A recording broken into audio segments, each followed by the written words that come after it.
Hey, what is going on, everybody? Boilon here, back for another video on Raid Shadow Legends. Now, you guys might have seen or not one of my videos that I did regarding mythical champions, but specifically Empress, the Anomaly, and Lady Mikage. Now, in my second video, I want to do an honest and as objective as possible outlook to the remaining three characters. That being Anaxia, who I have not summoned yet, Anaxia the Reborn from Grim Forest Hard Mode. I also want to talk about Polera, Fireheart from Faction Wars Hard, which I am nowhere near getting at this point. And thirdly, we're going to be talking about Carnage the Anarch, sorry, my bad, of Demon Spawn here from Cursed City Heart, who I'm I'm closer to than I am Polera. I want to give as objective as possible opinions on these characters and where I think they are or will be used. Now, before we get started with the rest of the video, I do want to remind people that if you haven't started playing Raid yet, what are you waiting for? Get out from under that rock. Use the QR code in the top right hand of the screen to get Grand Oak Padrag absolutely free at the start. Zargala, Tagor, and Farrakhan the Fat at level 10, 20, and 30. And you can also use this promo code, RAID7, to get Pelops the Victor from the Argonites faction, the Anniversary Fusion from March, absolutely free. And all you got to do is use that promo code RAID7 in the first 48 hours of a brand new account. Okay, so let's just start with Anaxia. Again, I haven't summoned her. You could typically, if you're doing Grim Forest hard mode and you both kill Leshen and you get the Grim Forest chest, you will get yourself Anaxia within about 5 to 6 months. Now, I did get all of the fragments and I have yet to open the chest. Now that I do have the 100 fragments, I don't know if you have to, someone can let me know in the comments. I don't know if you have to actually summon her before you start getting these other rewards, these one-time rewards. Is it in order that you get the avatar 1 month, month 2, month 3, 4, 5, 6, so like maybe 6 months later to get all of the souls for Anaxia? That part I am not sure, right? And if that's the case, well, it'll take me some time to get some reds for her. But yeah, as far as, this is probably faster to get Anaxia than Empress if you are clearing the Grim Forest hard content. But I do believe that accessibility in Grim Forest hard is okay, right? Like as long as you have like 40 champions to, or even like 30 plus that you can start doing these nodes, then that would be very good. And even just getting the Grim Forest charms so that you can open this chest, you get 10 fragments of Anaxia every single month. So that's helpful as well to build towards it. So I do think that she is one of the easier mythicals to get. But is she any good? Well, the early reports, actually we need to go to the index for that, is that the reviews so far are not good, right? All in the twos. I think people are really unhappy with what she does or doesn't do, right? Also comparably to Empress, is she someone that you'll be using by the time that you get her? Now, I want to give an honest assessment. So let's just go through the passive again. So each time this champion hits an enemy under leech, increases champion's defense and HP by 5%, up to 50%. So longer battle kind of stuff. When attacked by an enemy whose attack is higher than or equal to their defense, Anaxia's defense, 100% chance to place a decreased attack debuff for 2 turns.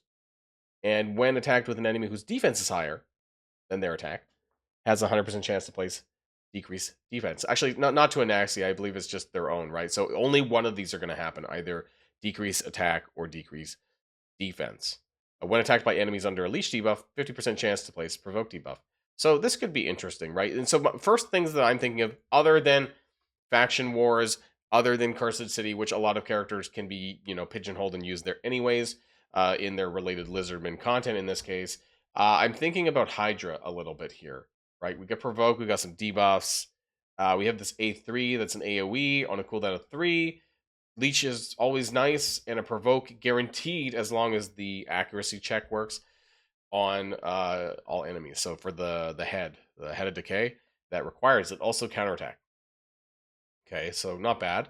And also you can get some, if you want to book them and you don't want as high of an accuracy threshold, you get some ignore resistance, right? I want to talk about the A1 just because of the counterattacks and stuff like that. So heals all allies by 5% of their max HP, not Anaxia's. And then heal all allies by an additional 5% if this champion attacks a target under leech debuff. which might be on, right? Or is that's from the A2? Where is from here? Sorry, yeah, AoE leech. A2, another AoE. And this is all by defense, right? So we got defense, skill, damage scale by defense. Heals all allies by 15% of Anaxia's HP, and the value increases by 5% for each leech debuff on the enemy team. So if there's 4 Hydra heads, let's just talk about Hydra, that would be 35% healing, so that's pretty good. If a champion receives surplus healing, places a shield buff on that champion for 2 turns. The value of the shield is equal to the amount of surplus healing received, up to 30% of the champion's max HP. Okay, so not too terrible. You're looking at some provoke, some leech, some tankiness, right? And an occasional decrease attack or defense debuff with the 35% defense aura, but you're probably going to want to try to do a all battle speed aura rather than defense for something like Hydra. And then Anaxia's alt form, which is more HP based. I want to take a look at this passive. Will ignore 15% of the target's defense if the target's HP is lower than this champion. So not going to work on Hydra. Could work in PvP, right? Will also ignore 15% of the target's defense under leech debuff, which would be more likely in a PvE scenario. Every third skill this champion uses will attack all enemies instead. Every third skill. Presumably after being in the alt form. I don't know if this would count previous in the main form. This champion joins every third attack skill used by allies. It's not bad. What's the default? What's the A1 then? A block buff debuff for 2 turns. Okay, that's also quite useful in Hydra. However, you would probably want AoE.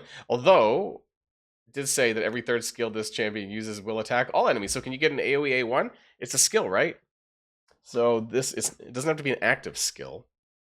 So I think this would still work AoE, which could be useful. Debuff cannot be resisted if the target's HP is lower. Well, again, that's not going to happen. So if you are running Anaxia in Hydra, you're going to want some accuracy. Interesting. A2, one hitter. Again, could be AoE, right? If you're running this primarily in Hydra. Will ignore Stone Skin buffs, but that is also good for PvP. The damage inflicted by this skill increases by 50% if the target's HP is lower. So HP-based champion, scales on HP, probably going to get that to happen. Resets the cooldown of this skill if the target is killed. So this is definitely more PvP. However, you know, every third skill at third move, this could do AoE damage, which, you know, could do a decent amount. A3 on a cooldown of 3 attacks 1 enemy. Also could be AoE, right? Every third skill.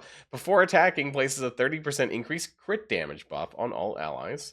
Steals 50% of the target's turn meter, which can't really be done in most boss battles. Steals 100% if the target's HP is lower than the champion. So this seems to be more PvP aimed. Destroys the target's max HP by 25% or 50% if the target's max HP is lower. Guess that can be helpful for revives if they happen to revive. But yeah, I can see where this is not the best overall. More PvP aimed, and doesn't seem super stellar.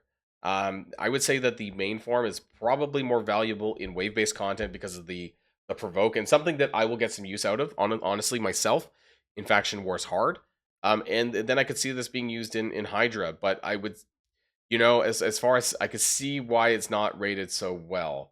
Because as far as overall utility goes, unless this stacks up really well, you know, going back and forth into the different forms and then coming back into the main form, I don't know, we're staying in the main form here.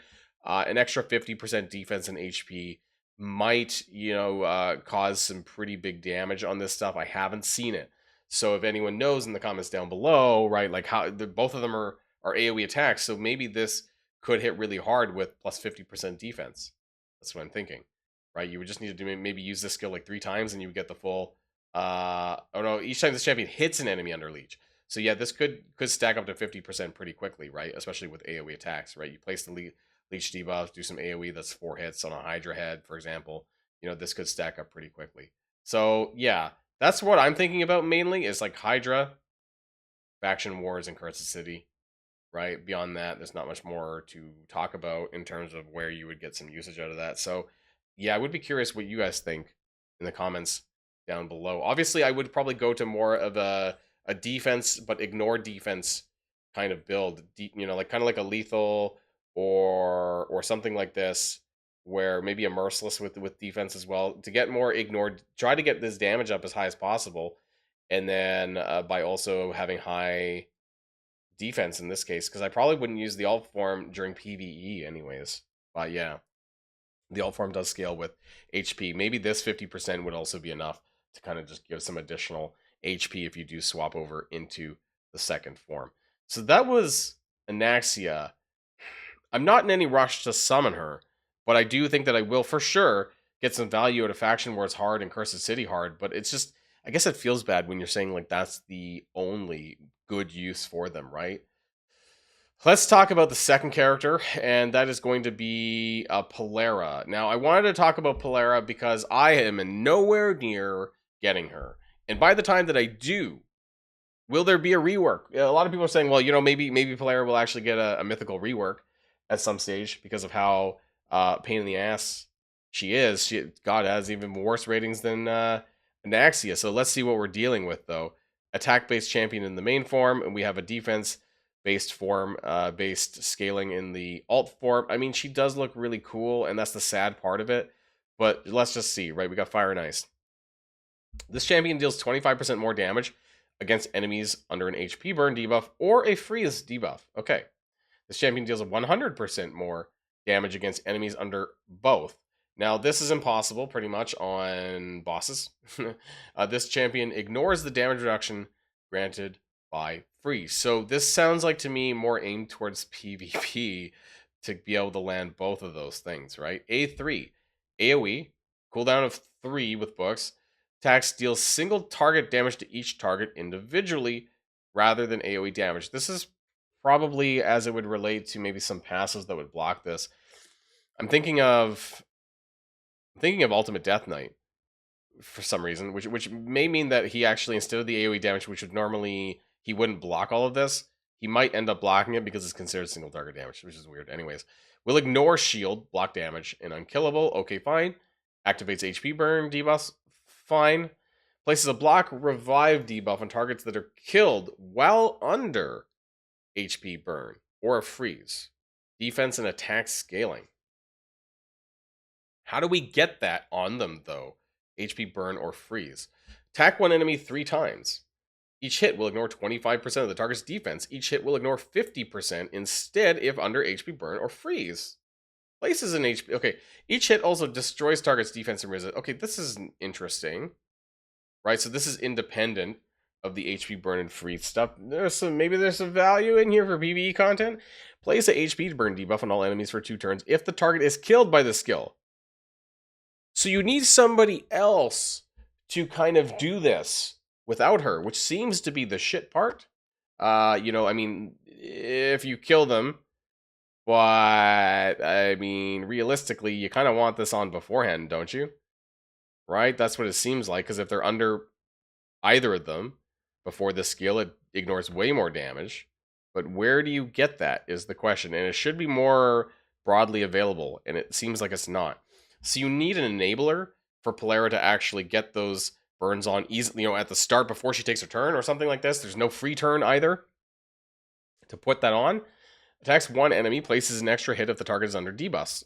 25% chance of granting an extra turn. Okay, so my complaint here is that she does not have a way to put on HP burn or debuff, HP burn or freeze.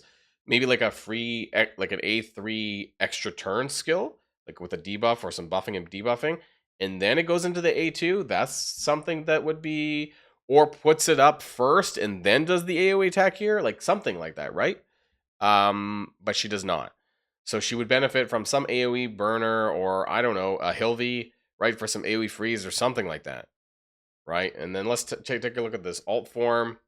Again, I'm seeing a lot of PvP applications, I suppose, but not a lot of, and not even good ones, but not a lot of PvE, right? So let's take a look at the passive. She looks cool.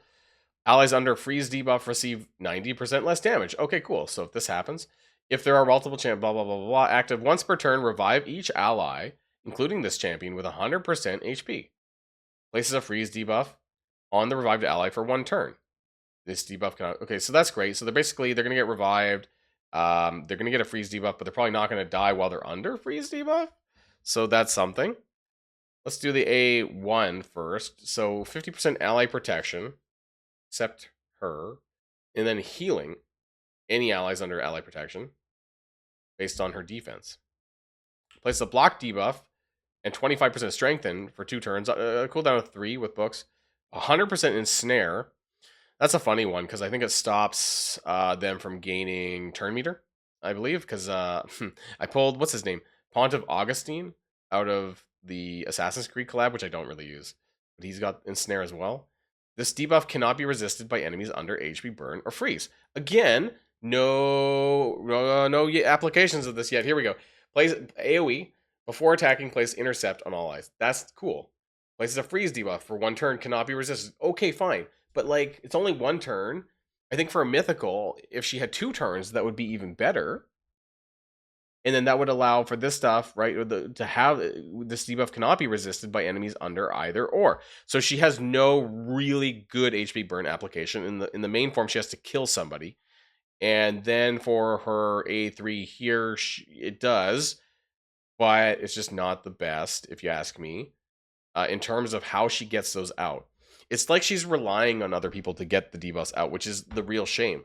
And I think that's the part that would need to get reworked, where she can do these independently of her own, but it would have to be applied like before these skills go off, right? Because there's a lot of talk about HP burn and freeze, and it would make sense if perhaps the A3s did the freeze first, right? Maybe in the order, perhaps. I don't know, something like this, or maybe not. I don't know about the freeze part, but like it just feels like these don't work well. The debuffs cannot be resisted. Like they have to have these up. At least the A1, or sorry, at least the main form. The freeze stuff, the burn stuff should apply here. Like they should apply maybe kind of like Hilvy a little bit. Remove some buffs, apply the HP burn, and then do an AoE attack, right? That's just, it seems like, because would be better. Especially this part where it places a block revive debuff on targets killed while under HP burn. Well, they have to have it. And so why not apply that up here, like at the start before the skill goes off? This kind of frustrates me, actually, for how hard and difficult it is to get her, which I probably won't see for like a year or more. I don't know. You have to completely max out Faction Wars hard, which is very difficult, comparably to Grim Forest, which is more recent content. Let's talk about, finally, Cursed City. So I am making my way through this a little bit. I have 290 candles. So I don't know. I'm almost 60% through. I suppose this is... I basically usually clear these quests, and I don't really manage to clear these, because this is essentially clearing out everything on Cursed City hard, more or less. Not the Awakened, but the Awakened does require me to go like all the way up here into whatever this is called, Soul Cross, and I never get that far. So I'm not able to clear these 2 main quests, and so it's a bit of a hobble on my way to Carnage, but I see him more, so he might have some value, right? I see him used more in general. So Carnage the Anarch, and he's got some relatively good ratings compared to the other ones, so I do want to give him a fair shake. He is an attack-based champion, and I'll be honest, for how much I see him sometimes in a live arena, I don't actually know his kit that well. 33% speed in arena, that's cool. Okay, so in his main form, each hit this champion deals from skills has a 50% chance of applying debuff spread. So that's kind of cool too, right? That's still good now. Whenever this champion kills an enemy, there's a 100% chance of applying debuff spread. Okay, so from the kill target, right, into the others, cannot be resisted. A3. Attack one enemy 3 times.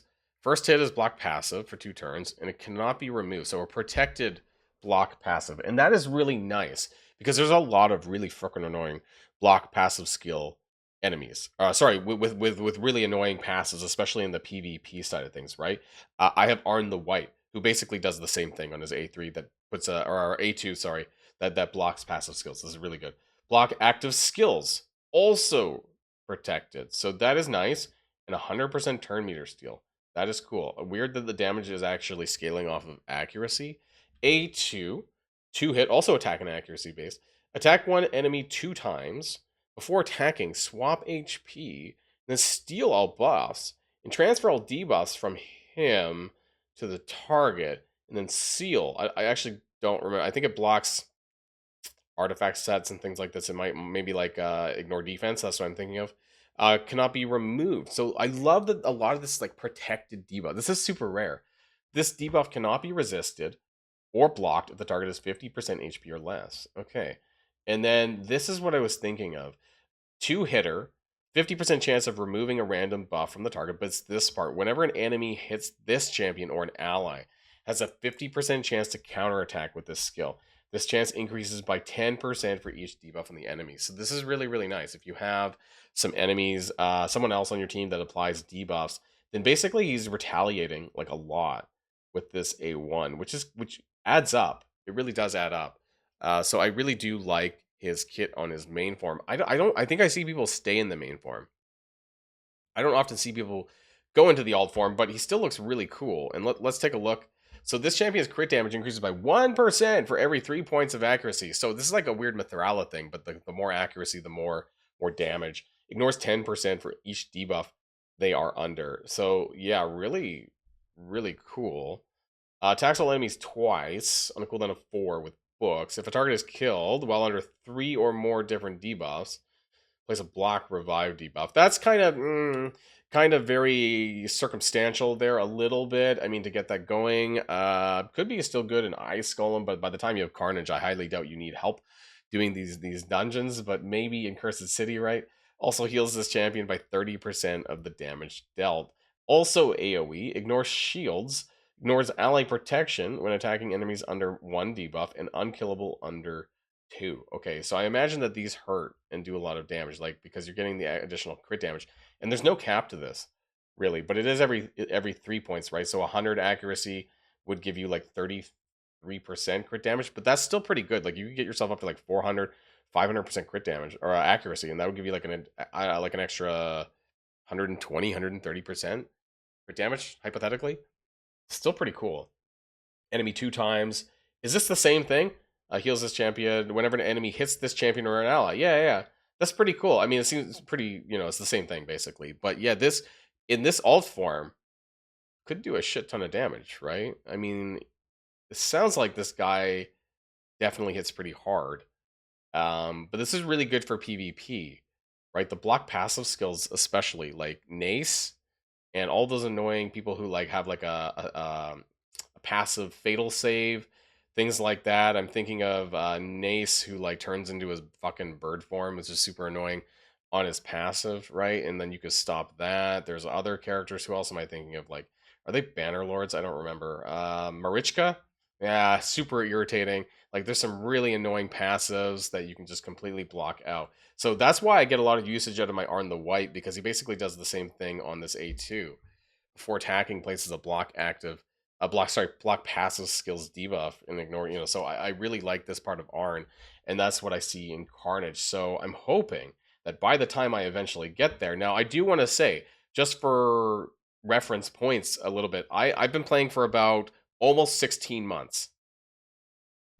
So Faction Wars Hard is new, but 16 months for Carnage, right? I do need to push a little bit more, perhaps, in Cursed City Hard if I want to get there. And namely, I'm going to have to push into Soulcross, because I think largely I can do the Awakened nodes on these other areas, which I haven't really got to yet, but I can do that.